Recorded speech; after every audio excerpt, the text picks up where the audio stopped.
ኢነ መዐል ዑስሪ ዩስራ ከጭንቀት በኋላ ከብሶት በኋላ ከመገፋት በኋላ ካለመመቸት በኋላ እፎይታ አለ።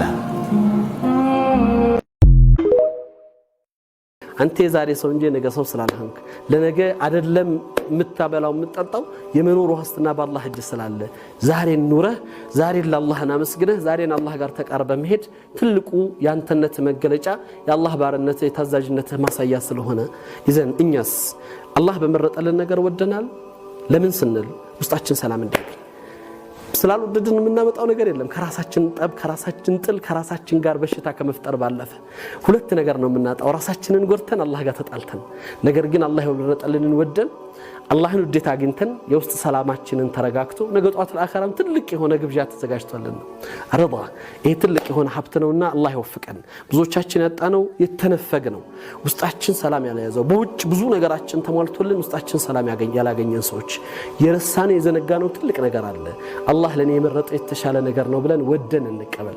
ምናልባት በጤና ጎሎን ይሆናል፣ ምናልባት ዱንያ አተን ይሆናል፣ ምናልባት በብዙ በህይወታችን ላይ ጎደሉ ብለን የምናስባቸው ነገሮች ይኖራሉ። ግን አላህ እኔ እናንተ ሊጠብቀን እንጂ አልከለከለንም።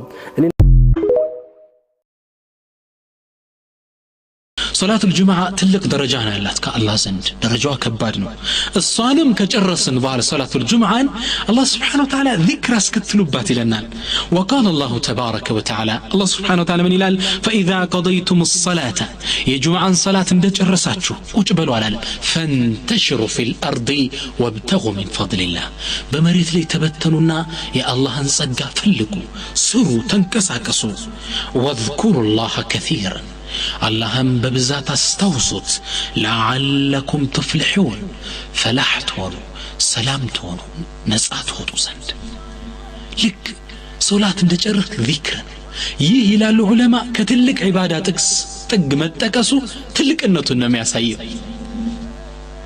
وبعد الصوم صومንም ስንጨርስ ትልቁን ጾምን ምን አስከትለው በምንድነው? በዚክር ነው። ልክ ሰውየው ሊያፈጥር ስለምን ይላል اللهم لك صمت وبك امنت وعليك توكلت وعلى رزقك افطرت። ይሄን ዚክር ብሎ ነው ተምሩን ወይ የሚበላው ነገር የሚበላው። ልክ እንደተጨረስክ ጾሙንም ይሄን ዚክር ታስከትልበታለህ።